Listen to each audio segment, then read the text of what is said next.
বাড়ির গাছে প্লাস্টিকের দড়ি দিয়ে তৈরি দোলনা বাঁধা ছিল। এই দোলনায় দুলতে গিয়ে দোলনা গলায় পেঁচিয়ে মৃত্যু হয় বলে দাবি মৃত শিশু সত্যজিৎ বাড়ির লোকজনদের কাছ থেকে জানা যায়, সত্যজিৎ মৃত্যুর কিছুক্ষণ আগে জেঠুর সাথে বসে মোবাইল দেখছিল। মোবাইল দেখার পর বিপত্তি বাধে দোলনা চড়তে গিয়ে। সত্যজিৎকে দেখতে না পেয়ে খোঁজাখুঁজির পর বাড়ির লোকজন দেখতে পায় সত্যজিৎ দোলনায় পেঁচিয়ে রয়েছে। শুরু হয় বাড়ির লোকজনদের চিৎকার শুনে ছুটে আসে আশেপাশের লোকজন। পেঁচানো অবস্থায় দোলনা থেকে সত্যজিৎকে উদ্ধার করে নিয়ে আসা হয় বিলোনিয়া হাসপাতালে কর্তব্যরত চিকিৎসক সত্যজিতের শরীর পরীক্ষা নিরীক্ষা করার পর মৃত বলে ঘোষণা করেন। এই খবর শুনে শুরু হয় বাড়ির লোকজনদের গগনভেদী কান্নার আওয়াজ। Bureau report. একটা বাচ্চার বাবা সত্যজিৎ নামে 8 বছরের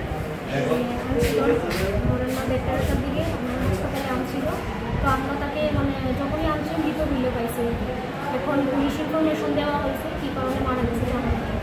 কী কারণে জানা গেছে ম্যাডাম জানছেন বাড়ির লোকের কাছ থেকে? বাড়ির লোক বললেও কি জানি গাছের মধ্যে কি এটা আটকাইছে, তো গলাতে একটা মার্ক আছে। বাচ্চাটার বয়স কত ম্যাডাম? 8 বছর। নাম জানেন বাচ্চা? সত্যজিৎ বাড়ি কি হয়েছিল ঘটনা? বাচ্চাটা আমার লোক আসছিল। আচ্ছা, আমি তো নেছি আমার থেকে মোবাইল চাইয়ে বাড়িতে গেছে। বাড়ির যাই আমি স্নান করতে আমি স্নান করে গেছি।